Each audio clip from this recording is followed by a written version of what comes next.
Hello everyone, this is Sakshi Vishnoi and welcome to Magnet Brains. एक ऐसा channel जहां पर आपको मिलते हैं 4 to 12th क्लास तक के सारे सब्जेक्ट्स के वीडियोस बिल्कुल free of cost. So students, अब हम क्या पढ़ने वाले हैं? अब हम पढ़ेंगे methods of measurement of correlation.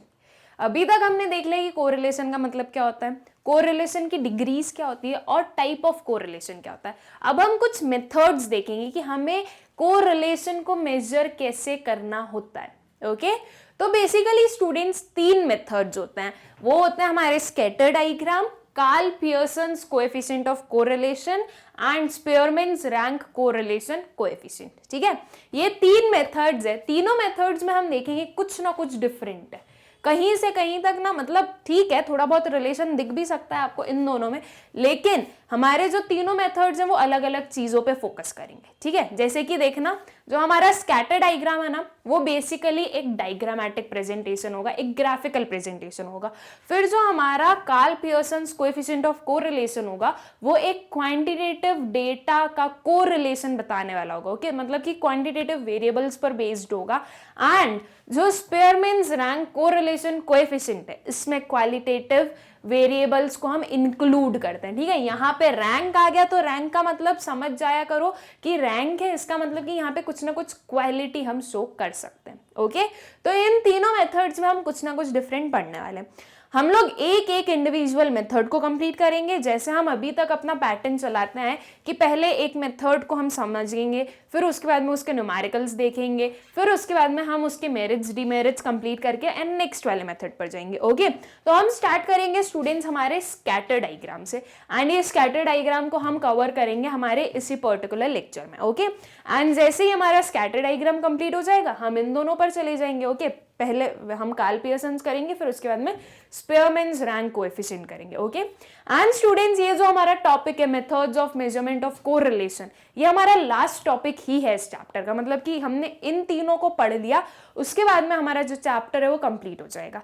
And ये बहुत ही अच्छा सब चैप्टर है, ऐसे इंटरेस्टिंग सा है, कुछ ना कुछ न्यू सा मिलेगा आपको कि अच्छा ऐसे फाइंड आउट कर सकते हैं, ऐसे फाइंड आउट कर सकते हैं। एंड एक और इसकी एडवांटेज ये है कि ये बहुत लेंदी चैप्टर नहीं है। ये जो एक एक मेथड्स हैं ये भी बहुत लेंदी नहीं है, बहुत इजी है और बहुत जल्दी से कंप्लीट हो जाएगा। ओके, तो स्टार्ट करते हैं स्टूडेंट्स स्कैटर डायग्राम से।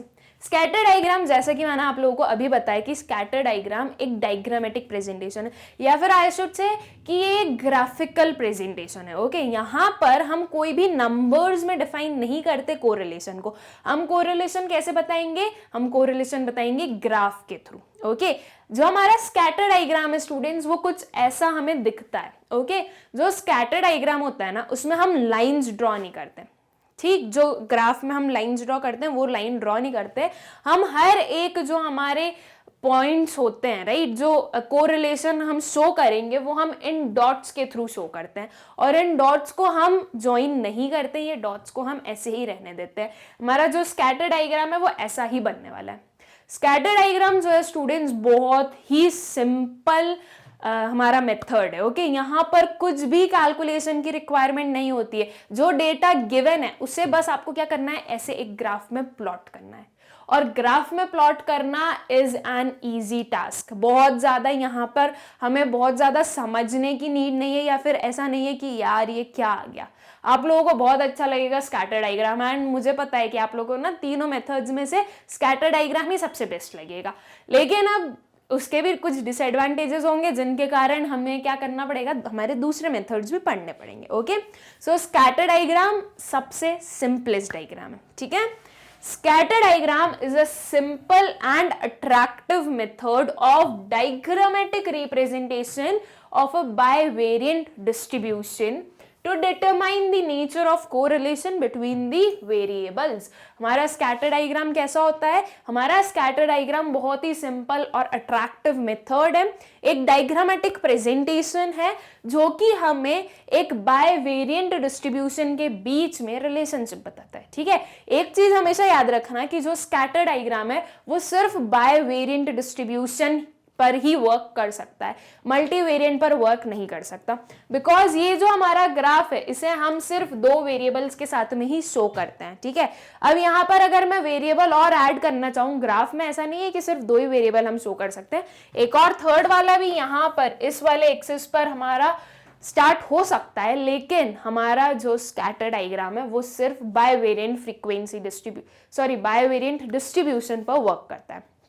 ओके अब एक और चीज बताती हूँ मैं स्टूडेंट्स आप लोगों को कि ना जो हमारा 3 टाइप की सीरीज होती है, individual series, discrete series and or class intervals वाली, राइट, कंटिन्यूअस सीरीज, ठीक है। तो हमारा जो जो स्कैटर्ड डायग्राम है वो कंटिन्यूअस सीरीज पर वर्क नहीं करता। ओके अगर कंटिन्यूअस सीरीज का कोई क्वेश्चन आ जाए तो उसे हम स्कैटर डायग्राम के थ्रू रिप्रेजेंट नहीं कर सकते, और अगर करना भी होगा तो फिर कैसे करेंगे, तो फिर उसे हम पहले कन्वर्ट करेंगे अपने मिड पॉइंट्स में एंड देन उसके बाद में हम भले कर पाए उसे, ठीक है। और इसलिए जो ये है एक डिसएडवांटेज बनता है कि यहाँ पर हम कंटिन्यूअस सीरीज या कंटिन्यूअस डिस्ट्रीब्यूशन को रिप्रेजेंट नहीं कर सकते, ठीक।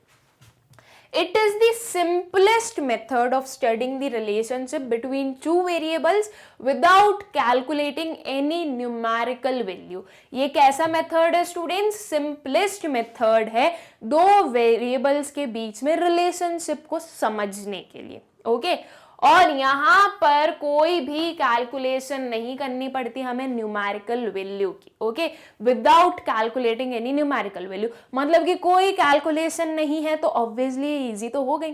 जैसा आपको डेटा दिया है सिर्फ उस डेटा को आपको इस ग्राफ में प्लॉट करना है, बस इतना ही काम करना होता है और आपका जो स्कैटर डायग्राम होता है वो कंप्लीट हो जाता है। यहाँ पर आपको कुछ भी इफ्स एंड बट्स नहीं है कि इसको ना चेंज करो पहले या फिर इसकी वैल्यू निकालो फिर वो वैल्यू को प्लॉट करेंगे, बिल्कुल नहीं। जो क्वेश्चन दिया है बस उसी को प्लॉट करना है हमें, ओके जो डेटा दिया है कुछ भी एडजस्टमेंट नहीं करना, उसे एज इट इज हमें क्या करना होता है, प्लॉट करना होता है, ठीक। आई होप स्टूडेंट्स कि आप लोगों को स्कैटर डायग्राम का मतलब समझ में आ गया होगा, ठीक है। अब देखते हैं कि स्कैटर डायग्राम को प्लॉट कैसे किया जाता है या ड्रॉ कैसे किया जाता है। देखो बहुत सिंपल सी चीज है, 2 वेरिएबल्स हैं एक्स एंड वाई, एक्स और वाई 2 वेरिएबल्स हैं, उनके जो डिफरेंट डेटा हैं उन जो वैल्यूज हैं, राइट, उन वैल्यूज को आप प्लॉट कर दीजिए। बस कैसे प्लॉट करना, पॉइंट से प्लॉट करना है, जैसे ये डायग्राम देखा था ना ऐसा वाला, लाइन ड्रॉ नहीं करना है, सिर्फ ये हमें पॉइंट्स बताने हैं और जो हमारा स्कैटर डायग्राम है वो कंप्लीट हो जाएगा। इट्स दिस सिंपल, ओके एकदम सिंपल है, कुछ भी नहीं करना। एक आपका जो वेरिएबल है वो एक्स एक्सिस पर आएगा, एक आएगा वाई एक्सिस पर।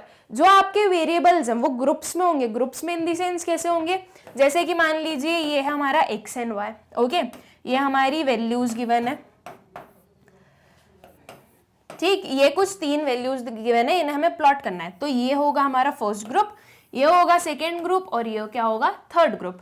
1 of X and 2 of Y, 3 of X and 4 of Y. इस काइंड में हमें क्या करना है, इस तरह से हमें अपना जो प्लॉटिंग है वो करनी है अपने ग्राफ में, ओके बस ये ऐसे पॉइंट्स प्लॉट करने, लाइन ड्रॉ नहीं करनी है, तो ये हमारा स्कैटर डायग्राम बन जाएगा, ओके। सो इसकी क्या लिखा हुआ है हम वो भी देख लेते हैं। Plot the values of the variables X and Y along the X axis and Y axis respectively, so the values of the 2 variables by dots on the graph, each dot represents a pair of a value, ठीक है जो मैंने आप लोगों को बताया वही यहाँ पर है। हर एक जो डॉट है वो क्या रिप्रेजेंट कर रहा है, अ पेयर ऑफ द वैल्यूज, ठीक है। यहाँ पर जितने भी आपके एक्स और वाई के जो भी वैल्यूज है उन्हें प्लॉट कर दीजिए एक्स एक्सिस पर और वाई एक्सिस पर, और उसे कैसे प्लॉट करना है, with the help of dots, ठीक है डॉट्स के थ्रू ही प्लॉट करना है, ठीक। आई होप कि ये चीज भी आप लोगों को क्लियर होगी। अब देखते हैं students interpretation of scatter diagram. अब देखो इंटरप्रिटेशन ऑफ स्कैटर डायग्राम में हम क्या बताने चाहते हैं, आपने जब प्लॉट किया आपके पॉइंट्स, ओके आपके जितने भी पेयर्स हैं आपने प्लॉट किए, तो उसके बाद में आपको डिफरेंट काइंड के आपके स्कैटर डायग्राम मिलने वाले। हो सकता है कि कुछ आपको मिले एकदम ऐसे वाले, राइट, कुछ हो सकता है कि आपको ऐसे कर्व में मिल जाए, ओके कुछ नेगेटिव ऐसे वाले मिल सकते हैं। तो इन सब का मतलब क्या है, राइट, इनसे हम कैसे बताएंगे कि क्या कोरिलेशन है, क्योंकि कोरिलेशन ही तो बताना है हमें। अब यहाँ पे न्यूमेरिकल वैल्यू तो है नहीं कि हम उसके थ्रू बता दें, तो हम अब अपने ग्राफ के थ्रू बताएंगे कि क्या हमारा कोरिलेशन है दो वेरिएबल्स के बीच में, तो वही हम इसमें पढ़ेंगे अपने इंटरप्रिटेशन ऑफ स्कैटर डायग्राम में, ठीक है। तो इंटरप्रिटेशन ऑफ स्कैटर डायग्राम में जो फर्स्ट वाला है वो है हमारा perfect positive correlation. Perfect positive correlation, इसका मतलब क्या होता है स्टूडेंट्स, इसको हमने पढ़ा है अपने प्रीवियस वाले लेक्चर में, जब हमने पढ़ा था क्या, हमारी डिग्री ऑफ कोरिलेशन। थोड़ा सा उसका रिकैप ले लेते हैं, फिर इस पर वापस आते हैं हम। उसमें हमने क्या पढ़ा था, उसमें हमने पढ़ा था कि परफेक्ट कोरिलेशन होता है, जीरो कोरिलेशन होता है और लिमिटेड कोरिलेशन होता है, राइट। तो जो परफेक्ट कोरिलेशन होता है वो +1 अगर पॉजिटिव है तो, और -1 अगर नेगेटिव है तो। जो जीरो कोरिलेशन होता है वो होता है 0, और जो लिमिटेड कोरिलेशन होता है वो +1 से -1 के बीच में कहीं पर भी आता है, ठीक है। मतलब कि इन दोनों की लिमिट्स के अंदर ही हमारी कोई भी वैल्यूज आएंगी तो उसे हम क्या बोलते हैं, लिमिटेड कोरिलेशन। और जो हमारा कोरिलेशन है उसकी वैल्यू +1 से लेके -1 तक वेरी करती है। +1 से -1 के अलावा, ओके, इन दोनों की जो लिमिट्स हैं इनके बाहर कोई भी कोरिलेशन हमें देखने के लिए नहीं मिलता है, ओके। मतलब कि आप जो भी आपकी वैल्यूज फाइंड आउट करोगे इन योर कमिंग मेथड्स, जो जब हम न्यूमेरिकल वैल्यूज फाइंड आउट करेंगे तो भी हमारी +1 और -1 के लिमिट में ही हमारी वैल्यूज आने वाली है, बिकॉज कोरिलेशन जो है वो इसी के लिमिट में चलता है, ठीक है। तो आई होप कि वो सारी चीजें जो हमने डिग्री ऑफ कोरिलेशन में पढ़ी थी वो आप लोगों को याद होगी। नाउ परफेक्ट पॉजिटिव कोरिलेशन का क्या मतलब होता है, परफेक्ट कोरिलेशन का मतलब हो गया कि यहां पर 1 आएगा। पॉजिटिव का क्या मतलब हो गया, पॉजिटिव का मतलब हो गया कि +1 आएगा, राइट। तो ऐसा कोरिलेशन जिसमें कि हमें +1 वाली वैल्यू मिलती है वो हम कैसे इंटरप्रेट करेंगे कि हमारे स्कैटर डायग्राम में, ओके। तो देखो कैसे करेंगे, if all the points of the scatter diagram fall on a straight line with positive slope, then the correlation is said to be perfectly positive, that is r is equals to +1।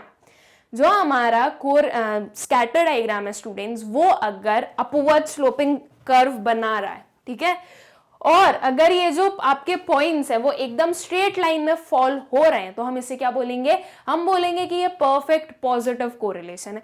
Positive correlation हमें पता है कि positive correlation में एक upward sloping curve बनता है, right. इस kind का हमें कर्व दिखता है, तो ये तो हो गया आपका पॉजिटिव, ठीक है, इतना हमें समझ में आया। अब एकदम स्ट्रेट लाइन है, तो जब एकदम स्ट्रेट लाइन आए तो आप ये समझ जाओ कि वो परफेक्ट कोरिलेशन है, ओके। तो ये क्या हुआ, ये हुआ हमारा perfect positive correlation. Perfect positive correlation की वैल्यू क्या होती है, +1 होती है, इसलिए हम बोलेंगे कि r क्या हो गया हमारा, r हो गया हमारा +1। जो आपका कोरिलेशन होता है स्टूडेंट्स उसे हम डिनोट करते हैं स्मॉल r से, ठीक है सॉरी, ठीक है। तो जो हमारा r है वो क्या बता रहा है, वो बता रहा है हमें कोरिलेशन, ठीक। तो जब भी आपकी एक स्ट्रेट लाइन बने, ओके, स्ट्रेट लाइन एकदम अपवर्ड स्लोपिंग, तो वो क्या होगी, वो होगी आपकी परफेक्ट पॉजिटिव कोरिलेशन। हमारा फर्स्ट वाला जो इंटरप्रिटेशन है वो कंप्लीट हुआ। अब देखो सेकेंड वाले में क्या हो जाएगा, परफेक्ट नेगेटिव कोरिलेशन। आपका अभी जो आपने पॉजिटिव देखा उसका अपोजिट देख लीजिए, नेगेटिव।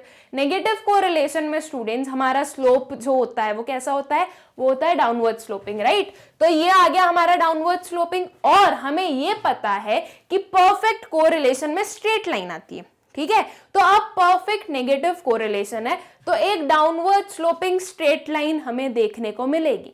अगर ऐसा कोई आपका स्कैटर डायग्राम ड्रॉ होकर आ रहा है तो आप क्या बोलोगे, आप बोलोगे कि यह है perfect negative correlation.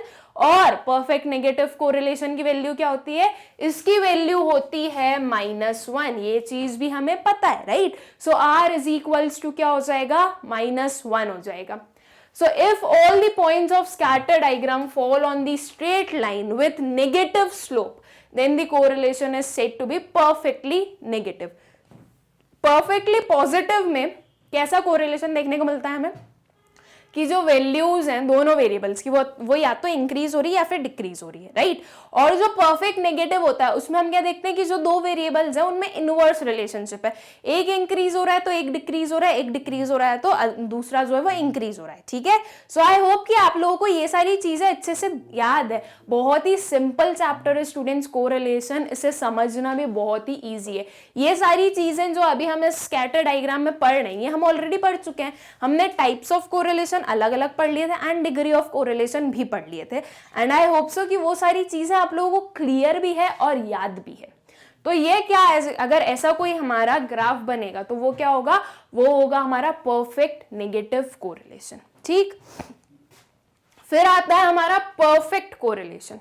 Perfect correlation में क्या होगा, when all the points of the scatter diagram cluster around a straight line going upwards from left to right, the correlation is positive correlation, ठीक है। ये जो स्टूडेंट्स इसका जो नेम है वो आएगा हमारा positive correlation, okay. I am so sorry, थोड़ी सी मिस्टेक हो गई है and I hope so that you will not mind this. यह आएगा हमारा पॉजिटिव कोरिलेशन, ठीक है। सो पॉजिटिव कोरिलेशन क्या होता है, पॉजिटिव कोरिलेशन में हमें पता है ना कि दोनों जो हमारे वेरिएबल्स हैं वो या तो इंक्रीज होते हैं या डिक्रीज होते हैं, राइट। तो जब वो अगर साथ में अगर दोनों इंक्रीज हो रहे हैं तो भी आपकी एक अपवर्ड स्लोपिंग कर्व बनेगा, अगर दोनों डिक्रीज हो रहे हैं तो क्या बनेगा, तो भी आपका अपवर्ड स्लोपिंग कर्व ही बनेगा। तो पॉजिटिव कोरिलेशन में हम देखेंगे कि आपकी जो पॉइंट्स हैं, जो स्कैटर जो पॉइंट्स आपने प्लॉट किए हैं वो कहाँ पर लाई करेंगे, एक स्ट्रेट लाइन के आसपास में, ठीक है, अपवर्ड स्लोपिंग स्ट्रेट लाइन के आसपास में। सो जो हमारा पॉजिटिव कोरिलेशन है वो जैसा होता था वैसा ही हमें यहाँ पर देखना है। नाउ स्टूडेंट्स यहाँ पर हम दो कंसेप्ट समझते हैं, एक है हमारा स्ट्रॉन्ग कोरिलेशन, एक है हमारा वीक कोरिलेशन, ठीक है। तो स्कैटर डायग्राम में हम कैसे बताएंगे कि हमारा इस पर्टिकुलर जो वेरिएबल है उसमें स्ट्रॉन्ग कोरिलेशन है या वीक कोरिलेशन है, ठीक है। तो देखो उसके लिए बहुत ही सिंपल सा मेथड है। आपको क्या करना है, ये जो पर्टिकुलर है ये क्या है, यह है एक स्ट्रॉन्ग कोरिलेशन। स्ट्रॉन्ग कोरिलेशन क्यों है, बिकॉज ये एक स्ट्रेट लाइन है, इसके आसपास ही देखिए बहुत पास में सारे पॉइंट्स जो हैं वो प्लॉट किए गए, और एक ये देखिए यहां पर भी हमारा जो कोरिलेशन है वो तो पॉजिटिव है, राइट। ये अपवर्ड ही स्लोप कर रहे हैं, अगर डाउनवर्ड स्लोप करते तो वो यहां से स्टार्ट होते हैं, ठीक है। तो ये अपवर्ड ही स्लोप कर रहे हैं, लेकिन हम देख सकते हैं कि बहुत ज्यादा स्कैटर्ड है, राइट। यहां पर डेंसिटी नहीं है और यहां पर डेंसिटी है हमारे पॉइंट्स में। तो जब भी आपके जो पॉइंट्स हैं वो बहुत ज्यादा स्कैटर्ड हो तो इसका मतलब होता है कि ये होता है एक वीक कोरिलेशन, ओके। और जब आपके पॉइंट्स जो होते हैं वो बहुत डेंस हो तो वो होता है एक स्ट्रॉन्ग कोरिलेशन, ओके। तो ये जो फंडा है ना वो हमेशा आगे भी चलेगा कि अगर आपकी जो डेंसिटी है वो ज्यादा है तो वो स्ट्रॉन्ग कोरिलेशन है, और अगर आपकी जो डेंसिटी वो कम है, आपके जो पॉइंट्स है वो स्कैटर्ड है, तो वो एक वीक कोरिलेशन होता है, ठीक है। अब इतना आगे समझ में। अब उसके बाद में पॉजिटिव कब होगा, ये अपवर्ड स्लोप कर रहे हैं तो ये पॉजिटिव हो गया, ये भी अपवर्ड स्लोप कर रहे हैं। ये मत बोलिएगा कि इसमें समझ नहीं आ रहा है, इसमें समझ आ रहा है। ये देखो ये अपवर्ड स्लोप हुआ, ये जो लास्ट वाला है उसमें देखो वो भी अपवर्ड स्लोप हो रहा है, मिडिल में देखूं तो वो भी अपवर्ड ही स्लोप कर रहे हैं, राइट। ये जो हमने 3 लाइंस ड्रॉ की वो अपवर्ड स्लोपिंग ही है, तो ये जो है ये क्या होगा, ये होगा हमारे पॉजिटिव कोरिलेशंस, ठीक है। आई होप कि आप लोगों को क्लियर होगा कि कैसे आपको डेंसिटी चेक करनी है या कैसे आपको चेक करना है कि कौन सा पर्टिकुलर कोरिलेशन स्ट्रॉन्ग है और कौन सा वीक है, ठीक। तो ऐसे आप लोगों को बताना है कि आपका कोरिलेशन कैसा है। उसके बाद में आता है स्टूडेंट्स नेगेटिव कोरिलेशन। तो जैसे अभी हमने अपना पॉजिटिव कोरिलेशन देखा, सेम उसी वे में क्या आ गया हमारा नेगेटिव कोरिलेशन। यहां पर भी वही दो कंसेप्ट वापस आएंगे, स्ट्रॉन्ग एंड वीक वाला, ठीक है। अगर डेंसिटी ज्यादा है तो मतलब कि डेंसिटी ज्यादा होने का मतलब ये नहीं होता स्टूडेंट्स की बहुत सारे पॉइंट्स है, डेंसिटी ज्यादा होने का मतलब होता है कि आपके जो पॉइंट्स है वो बहुत क्लोज हैं एक दूसरे से, और स्कैटर्ड हैं। अगर डेंसिटी कम है तो मतलब कि वो आपको बहुत ज्यादा स्पेस दिखेगी उनके बीच में, ठीक है। ऐसे डिफरेंस समझना। तो आपका नेगेटिव कोरिलेशन में भी दोनों आएंगे, स्ट्रॉन्ग एंड वीक। स्ट्रॉन्ग क्या हो जाएगा, जब आपको डाउनवर्ड स्लोपिंग पॉइंट्स दिखेंगे जो कि डेंस हो, और वीक कब हो जाएगा, डाउनवर्ड स्लोपिंग पॉइंट्स दिखेंगे जो कि स्कैटर्ड हो, ठीक है। तो अगर मैं इस वाले डायग्राम को देखूं तो यहाँ पर देखिए ये जो है ये क्या है, मेरा डाउनवर्ड स्लोपिंग कर्व है। ये एक मैंने लाइन ड्रॉ की, ऑल्दो वो इतनी स्ट्रेट नहीं है लेकिन फिर भी देखिए सारे जो हमारे पॉइंट्स हैं वो इस लाइन के आसपास में, राइट, इस लाइन से बहुत ज्यादा दूर नहीं है। तो मैं बोलूंगी ये है हमारा स्ट्रॉन्ग नेगेटिव कोरिलेशन, ठीक है। वही सेम चीज जो है वो मैं अगर इसमें देखूं अपने सेकेंड वाले डायग्राम में, तो उसमें देखिए एक लाइन यहाँ पर प्लॉटेड है और ये जो सारे हमारे पॉइंट्स हैं वो बहुत ज्यादा स्कैटर्ड है। तो ये क्या शो कर रहा है, ये हमें शो कर रहा है कि यहाँ पर वीक नेगेटिव कोरिलेशन है, ओके। एंड नेगेटिव कोरिलेशन हमें पता है क्या होता है, नेगेटिव कोरिलेशन होता है कि आपकी एक वैल्यू अगर इंक्रीज हो रही है तो दूसरी वैल्यू डिक्रीज हो रही है। इनवर्स रिलेशनशिप हमें देखने को मिलता है दो वेरिएबल्स के बीच में, ठीक है। So when all the points of the scatter diagram cluster around a straight line with negative slope, the correlation is a negative correlation. Okay? I hope कि ये negative correlation, positive correlation आप लोगों को clear होंगे और ये जो आपको strong और weak है ये भी क्लियर होगा कि ये हमें कैसे फाइंड आउट करना होता है, ठीक है।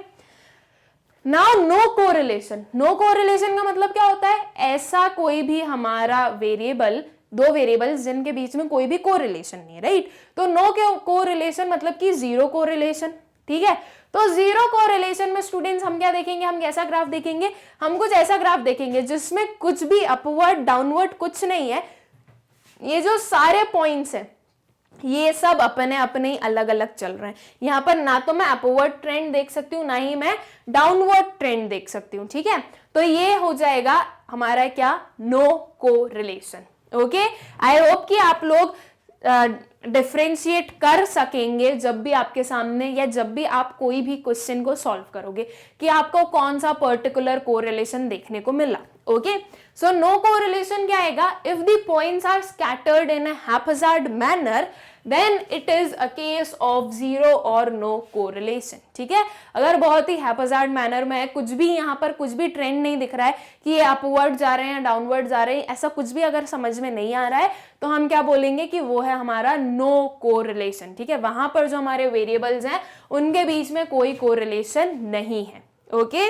आई होप स्टूडेंट्स कि इतना पार्ट आप लोगों को अच्छे से क्लियर होगा कि स्कैटर डायग्राम क्या होता है, स्कैटर डायग्राम को प्लॉट कैसे किया जाता है, कैसे ड्रॉ किया जाता है और उसे इंटरप्रेट कैसे किया जाता है, ठीक है। अब ये हमने समझ लिया सब कुछ। अब स्टूडेंट्स हम देखेंगे इसके कुछ प्रैक्टिकल्स, ओके, ताकि प्रैक्टिकल्स जब हम खुद सॉल्व कर दें तो हमें ज्यादा अच्छे समझ में आता है। तो हम कुछ प्रैक्टिकल्स देखेंगे और देखेंगे कि हमें कैसे ड्रॉ करना है, उसके बाद में कैसे इंटरप्रेट करना है, ओके।